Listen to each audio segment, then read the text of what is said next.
Hi there. In the last few weeks of planning this event, I've been speaking to quite a few dance artists to gather input and feedback into what they think about this event and what they want it to achieve. And it arose pretty quickly that not that many people have actually heard of open space events, certainly within the independent dance sector. So I've asked a few people to talk about open space events, talk about what open space is, why it's such an effective tool for tackling issues, and to find strategies and results and action and outcomes. And I've chosen to widen the topic of this event to gender equality. For so many years, the topic has been, we have focused almost exclusively on female choreographers in contemporary dance, in ballet, across the board. And by such a narrow-minded focus, we're at risk of losing sight of any other gender-related issues and also other matters of equality and inequality. Also, by broadening the topic, we have a greater chance of encouraging more people to attend who have other issues they want to raise and discuss, as opposed to specifically focusing on how we can best support female choreographers. I will hand over now to the other people who are far more knowledgeable than I am about open space, and I hope it persuades you that this is something that you want to attend, and I hope to see you there on the 10th of January. Bye. Open space is brilliant because you are totally empowered to engage in conversations at the level that you want.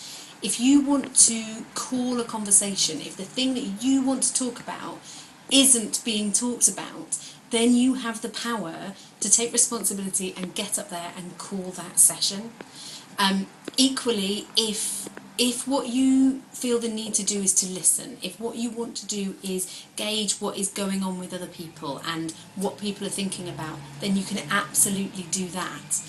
If you find that somebody is grandstanding in a conversation and no one can get a word in and it's not the conversation you want to be having, then it is entirely down to you. In fact, it is your responsibility to get up, use your 2 feet and go somewhere else where your energies will be used better. So the power for what you do with your time and the change that you effect lies entirely with you. And that, for me, as somebody working in the independent sector, is an enormously empowering and exciting way to effect change as an entire sector. So the idea is at the beginning of an open space event, there's a kind of marketplace, which is the centre of a circle, where people will go forward and put forward something that they want to talk about. So if it's a theatre event, and I'm concerned about scene for independent artists in the North East, I might put down, I want to talk about what's happening in the independent sector in the North East. I would put that up on the wall, and put my name on it, and then I would decide a session time that I want to talk about that thing in. And anybody who also wants to talk about it would come to that session at that particular time and talk to me. So and you can put as many things up on the wall as you like. So anybody who's there who's got a burning desire to say, I want to have this conversation, I need to have this conversation, then they're free to be able to do that. And anyone else who wants to talk to them about it can do so. So it allows people to take responsibility for what they want to, what their own agenda is. Everybody can have their own agenda throughout this piece. So it becomes very productive because people aren't stuck in conversations that aren't useful to them or to other people.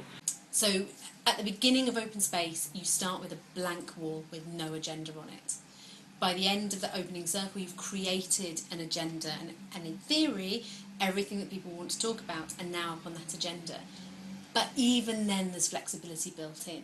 So if one set of conversations lead to a realisation that there's another set of conversations that need to happen, there is scope for that within open space. Sometimes people worry that open space is just a talking shop, and whilst it is a fantastic place in which to have many very interesting conversations, the remarkable thing about open space is its power to effect real change.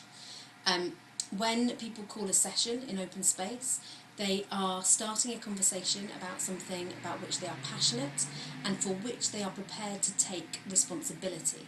And it's that preparedness to take responsibility for the things that you're talking about that allows open space not just to exist in the room, but to leave with you out into the world afterwards.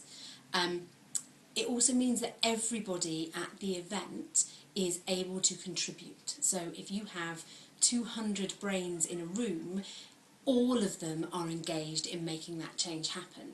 Some of them might choose that the most effective way for them to be engaged in change is to listen in the space and make change happen afterwards, but anybody that wants to actively be involved in that moment, in that space, can do that.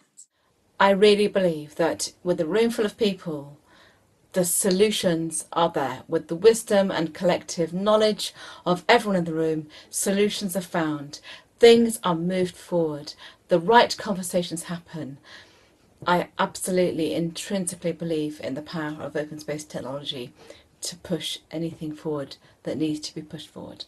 What's really useful about those kind of events is that often the overriding question or the topic area that we want to discuss is very complex and has and it's necessary to have a number of different conversations within it to kind of really unpick it. And what it means is that if there's different areas of that question or provocation or discussion area, then the people who are most interested in those different areas can gravitate to those different conversations. And it means then on a kind of multi-layered level, you're unpicking the problem, the question, whatever it is that you're dealing with. And what's great is then that they can all feed back. So if you don't get the chance to be in all of those conversations, then you can record those different conversations and you can go and look at those afterwards and have a kind of all-rounded view of a particular thing, rather than only hearing, say, 3 or 4 or however many opinions on something as you would from a panel discussion. Or so it allows you to really get into something, and it allows everybody in the room to get into that. Depending on however many people are there, hopefully everybody will have said something or been part of a conversation, or butterflied and just taken in a lot of different conversations. So yeah, I think it's really a really powerful tool for that. Conversations can be about anything. So they can be tiny and immediate and personal. They might be about, here is an immediate problem that I have right now that's got to do with something that I need to find for my show that is happening next week. That conversation can happen. But the conversation can also be philosophical, entirely philosophical. Or it might be about, as a sector, how do we make change in this particular area happen? All those things are possible within open space. It's whatever you want it to be. Another thing that is brilliant about open space is bumblebeeing, is this idea that you might start in one conversation and pick up things that one group of people are saying, and then as you head over and join another conversation, suddenly realise that there's a connection that can be made, and you can make that conversation because you're free to travel between any number of different conversations happening at the same time. So you might end up there might be 3 conversations on a similar subject happening within the same room. They might end up being one conversation, or they might splinter further into 6 different conversations as people realise they need to, I suppose, kind of divide labour to make more change happen on different subjects. I find that open space lends itself really well to taking concrete action individually and collectively. It's a great way of making partnerships. At the end of the day, people will be writing reports on the conversations they've had. Here's a booklet from a big event, a 2.5-day event I went to a year or so ago, and this was the list of conversations which were written up and actions which were chosen to be taken. So no more feeling powerless, no more feeling frustrated that it's a waste of time, no more certain people just hogging the floor. We can all work together to shape the direction of the conversation into what's most relevant. We also say, be prepared to be surprised. So be prepared. You might not know what the outcome will be, but there will be an outcome. And anything can happen, and everybody gets out of it kind of what they need, hopefully. So from these tiny conversations that can start in that space, massive ripples.